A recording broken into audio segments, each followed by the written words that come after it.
There is a quiet, humiliating moment that almost everyone has experienced, though no one ever talks about it in polite company.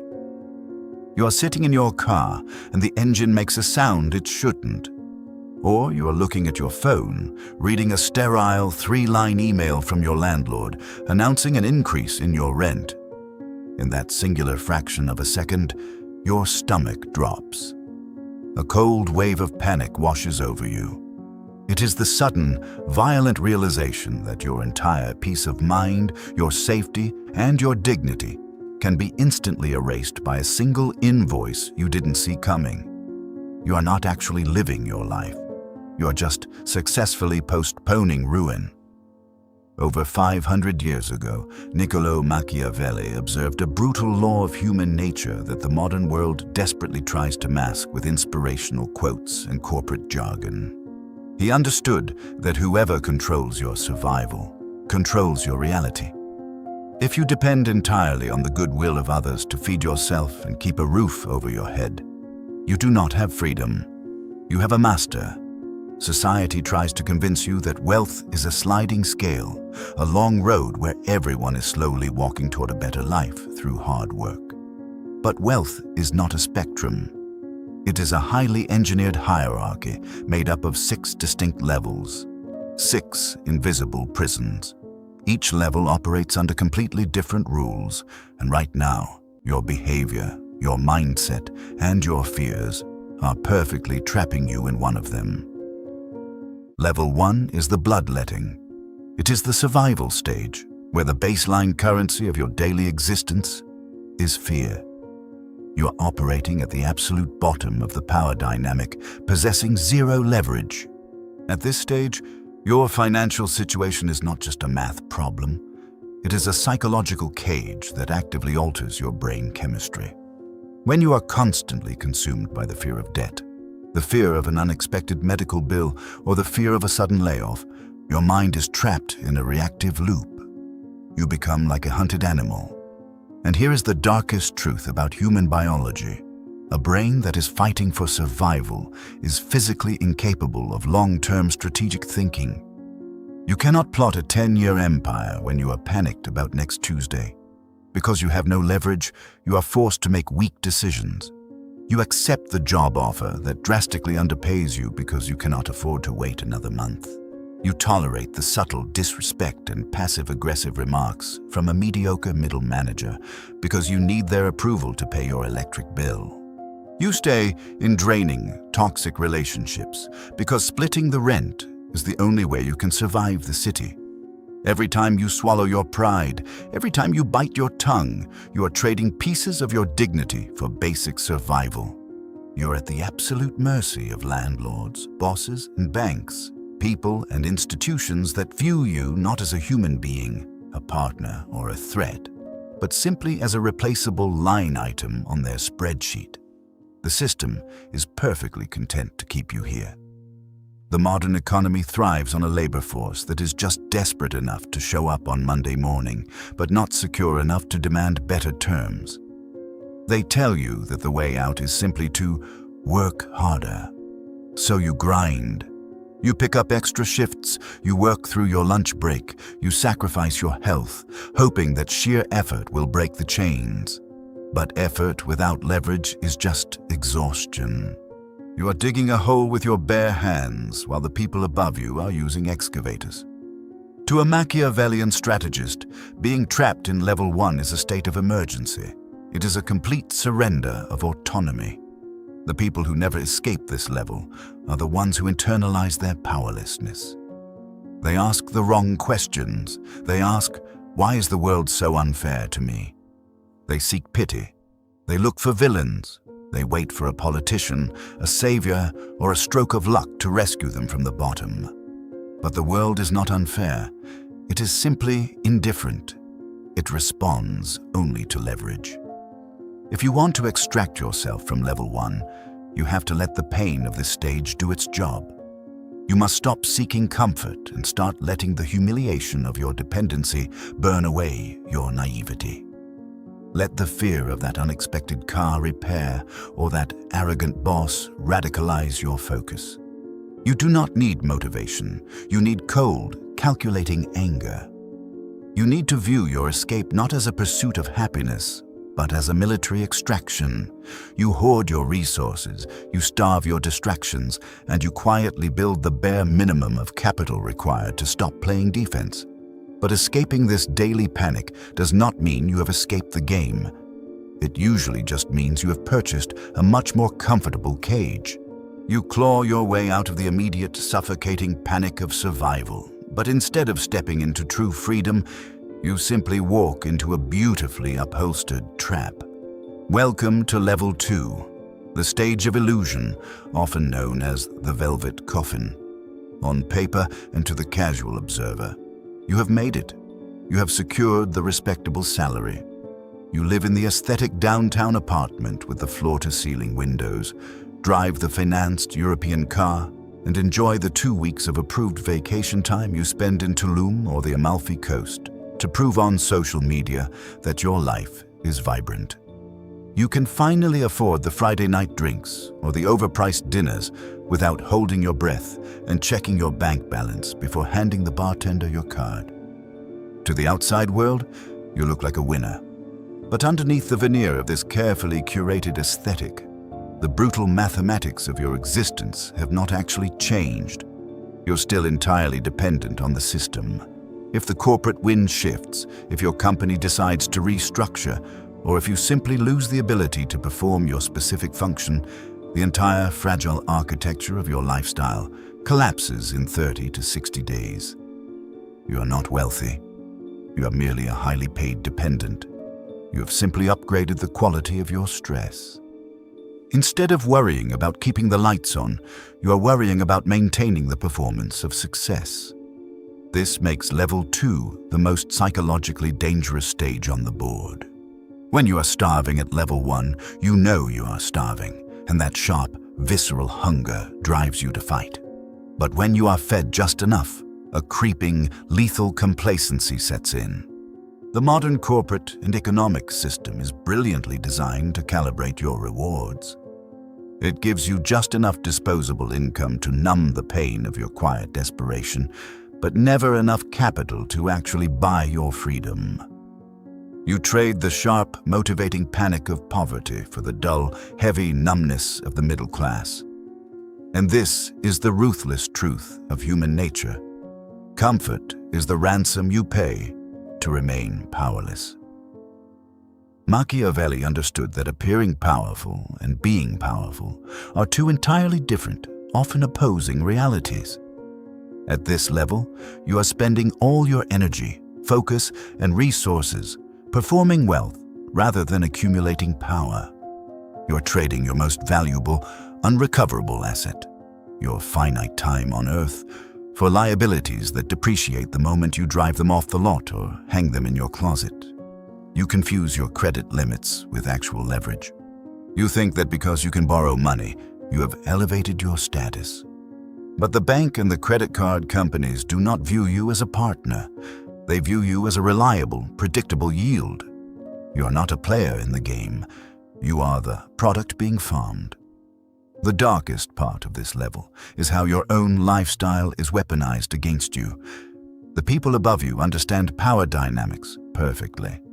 When you buy the expensive house and finance the luxury car, your employer quietly smiles. They know that your massive overhead makes you obedient.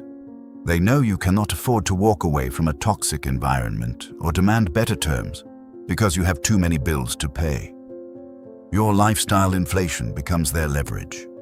You stop speaking your mind in meetings. You laugh at the boss's terrible jokes. You swallow your pride and answer emails at 9 p.m. on a Saturday. You are bought and paid for, entirely pacified by the very system you mistakenly thought you were conquering. The tragedy of the Velvet Coffin is how easily it sedates ambition. Because you are terrified of falling back into the daily terror of Level 1, you become fiercely protective of your cage. You defend your corporate job, your miserable commute, and your golden handcuffs because they represent safety. When you look around, your peers are playing the exact same game which normalizes the trap. Everyone is drowning in perfectly acceptable debt, all projecting an image of effortless success. You convince yourself that this is just how life works. You mistake the absence of immediate crisis for actual peace. But human nature is a restless thing. No matter how nice the furniture in the prison is, the mind eventually recognizes it is locked inside. You start to notice the executives above you, the silent owners of the company, the people who dictate your schedule and casually approve your existence. You realize they are playing a completely different game. They do not trade their time for a paycheck. You begin to feel the heavy, suffocating weight of your golden handcuffs. The weekend drinks stop numbing the Sunday night dread, and the aesthetic vacations start feeling like brief, desperate paroles rather than actual freedom. Eventually, the anesthetic wears off, and a quiet, terrifying question wakes you up at 3 a.m. A question that forces you into the third level. That late-night question pierces through the illusion of your curated success, stripping away the anesthetic to ask who truly owns your time. When you finally answer that question with brutal honesty, you shatter the glass of the Velvet Coffin and step into level 3, the awakening. This level almost always begins with a very quiet, practically unnoticeable moment in a perfectly ordinary room. You're sitting across from a superior, a difficult client, or a social manipulator who has grown completely accustomed to your compliance. They push a boundary, they make an unreasonable demand or dangle a veiled threat, expecting the usual frantic nod of agreement, the panicked eagerness to please, the subtle shrinking of your posture. But this time, you do not flinch. Your heart rate does not spike. You look at them with dead-eyed clarity and you simply say, no. You do not say it with anger. You do not say it with a dramatic, emotional outburst or a defensive justification. You deliver a cold, flat-line refusal. And in that fraction of a second, the entire power dynamic of the room instantly inverts. The reason you did not panic is because in the shadows, while your peers were upgrading their cars, obsessing over promotions, and financing their wardrobes, you were quietly building a fortress. You hoarded capital. You secured a year of living expenses in absolute liquidity. Or you ruthlessly developed a secondary stream of income that requires nobody's permission to operate. You stopped playing the hollow status game of the middle class and started playing the survival and conquest game of the elite. You realized, perhaps just in time, that comfort is the ransom you pay to remain powerless. You finally stopped paying it, and in doing so, you bought your mind back. This is the exact moment the dagger turns inward, bringing a realization that stings before it clarifies. Looking back at the years you spent sweating in level 1 and performing in level 2, a cold truth washes over you. You were never a victim. You were not the casualty of a bad economy, a toxic boss, or an unfair corporate structure. You were the victim of your own failure to build leverage. Your past misery was not a stroke of bad luck. It was a mathematical certainty based entirely on the signals you broadcasted and the incentives you created for others to exploit you. You were treated like a replaceable pawn because you operated like one, spending every dollar you earned to look successful rather than making yourself impenetrable. The realization that you handed your enemies the very whip they used against you is painful, but that pain acts as a permanent antidote to your previous weakness. At this stage, your entire definition of money completely mutates. For the masses trapped in the lower levels, money is a mechanism to purchase objects, dopamine, and fleeting social validation. But in level 3, money ceases to be a tool of consumption and becomes a weapon of autonomy. You do not use it to buy things. You use it to buy distance. You use it to buy the word no.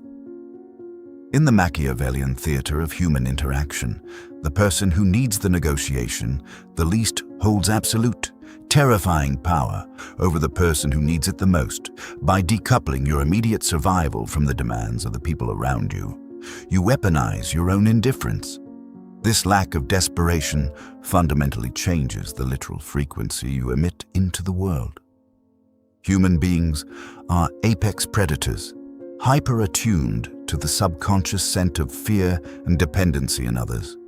When you no longer need the job to survive the month, your tone drops. Your eye contact holds longer. You stop nervously laughing at jokes that are not funny. You establish boundaries without apologizing for them. And the world reacts to this coldness not with punishment, but with sudden, uncharacteristic respect. Manipulators instinctively back away from you, seeking softer, more dependent targets who still rely on external validation.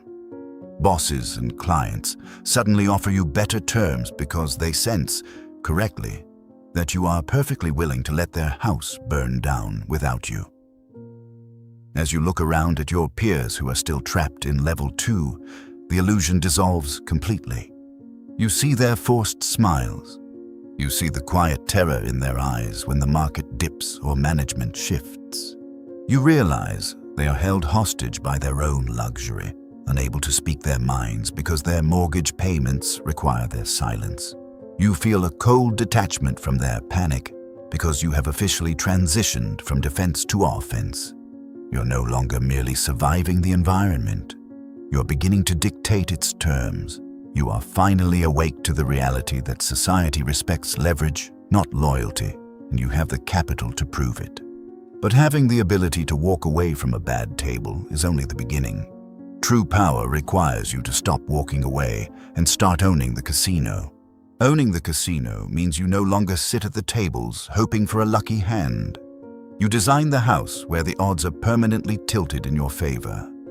This is the transition from level 3 into level 4, the stage of the architect, where human sweat is replaced by engineered systems. Consider the stark, almost cruel contrast you see in any high-functioning corporate environment. Look at the senior director or the ambitious vice president. They are working 70 hours a week, skipping family dinners, checking emails at midnight, and sacrificing their physical and mental health for the promise of a year-end bonus. They wear their exhaustion like a badge of honor, convinced that their suffering is the price of success. Now, pan the camera out and look at the silent owner of that exact same firm. The owner spends perhaps 2 hours a week reviewing a dashboard of metrics while sitting on a terrace 1,000 miles away. The senior employee is bleeding his life force to generate the very revenue that purchases the owner's absolute, unbothered freedom. Both men are playing the game, but only one of them has transcended human limits. The greatest moral lie you have ever been sold is that hard work is intrinsically noble and that suffering guarantees a reward. The market does not care about your morality, your fatigue, or how many hours you stayed at the office. It only respects leverage. In level 4, you must violently unlearn the middle-class programming that glorifies the hustle. You must stop asking, how can I work harder to produce more? And begin asking, how can I build a mechanism that produces 10 times more while I'm asleep? You pivot entirely from selling your time, which is finite, fragile, and depreciating, to building systems that compound infinitely. This is the pure application of leverage, utilizing capital, code, media, and the organized labor of other people to separate your physical body from your earning capacity. To cross this threshold, you must develop a psychological trait that the average person finds deeply repulsive: clinical Machiavellian detachment. You cannot build a scalable, autonomous machine if you're emotionally entangled with every single gear. The transition to level 4 requires you to ruthlessly audit your life, your business, and your environment. You must begin cutting off dead weight without a shred of guilt. You end partnerships that no longer serve a strategic purpose. You fire clients who drain your energy for minimal return. You distance yourself from old friends who are still performing the status games of level 2 and acting as anchors on your momentum. People will call you cold. They will call you arrogant. They will accuse you of changing. Let them. You must completely abandon the desperate need to be universally liked. If your goal is to have everyone smile at you and think you are a wonderful, accommodating person, you belong back in the Velvet Coffin. True architects do not care about being liked. They care about being effective. Operating at this level demands surgical precision with your attention. You start to view every action through the cold lens of return on investment. Every hour you spend performing a task that could be automated by software or delegated to someone whose time is cheaper than yours is an hour you are actively stealing from your own empire. You no longer manage tasks, you manage incentives. Machiavelli taught that men are driven by their own self-interest, and in level 4, you weaponize this truth. You structure environments, commissions, and compensation so that other people's selfish desires align perfectly with your expansion. They push themselves to the brink to achieve their own goals, and by design, their success automatically scales your wealth. You become the invisible infrastructure beneath their ambition. Shedding your identity as the hard worker is often the most painful part of this stage. For your entire life, your ego has been attached to your physical output. When you first step back and watch the machine run without your physical labor, you will feel a strange, hollow guilt.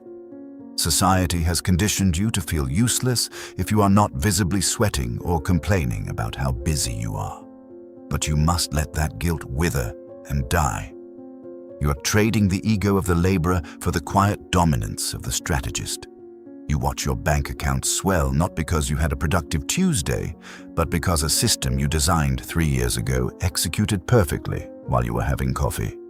You finally understand that true wealth is not the accumulation of dollars, but the accumulation of unallocated time and absolute control.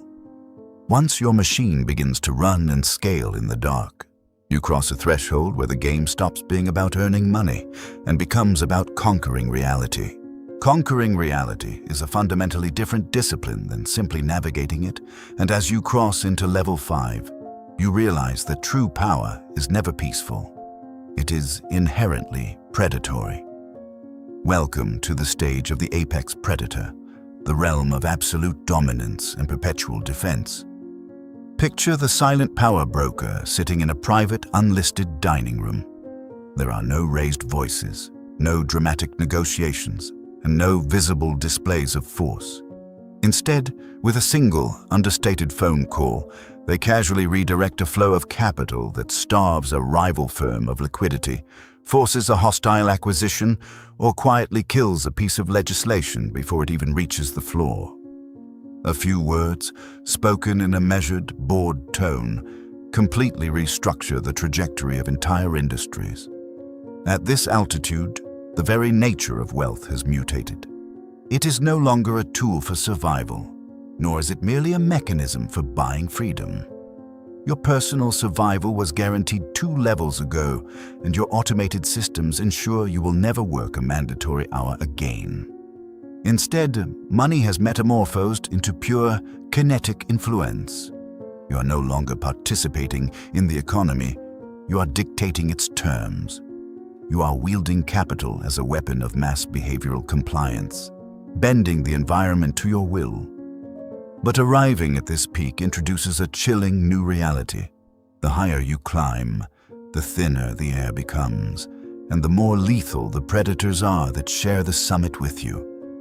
This is where high-stakes, invisible psychological warfare begins. In the lower levels, your enemies were obvious and unsophisticated.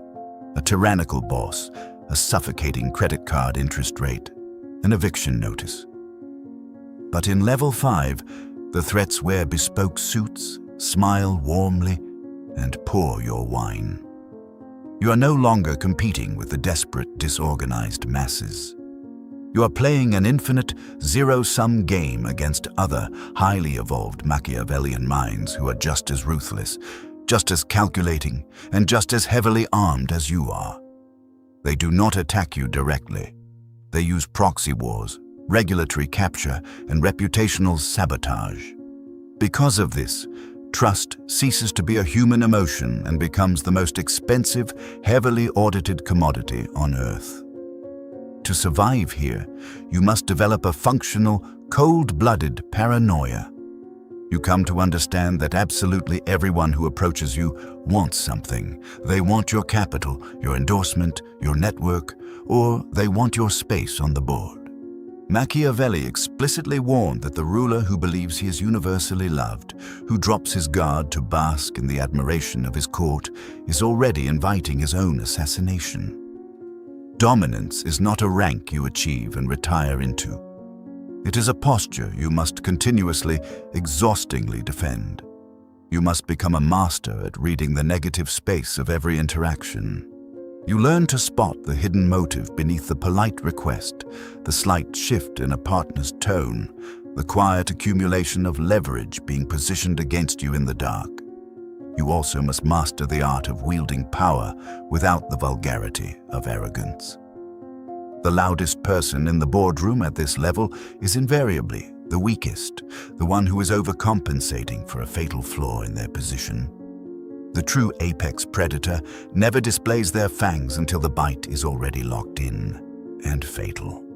They smile, they listen actively, they concede pointless arguments, and they strike only when the mathematical outcome is an absolute, unavoidable certainty. You let the lesser players exhaust themselves with their ego, while you quietly maneuver them into a corner from which there is no legal or financial escape. The psychological cost of this level is a profound, echoing isolation.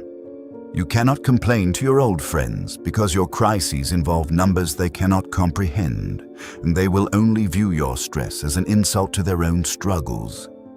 Your circle shrinks to a microscopic fraction of its original size, limited only to those who are playing the same ruthless game. You are constantly auditing the loyalties of those closest to you, aware that the most fatal blow always comes from inside the inner circle.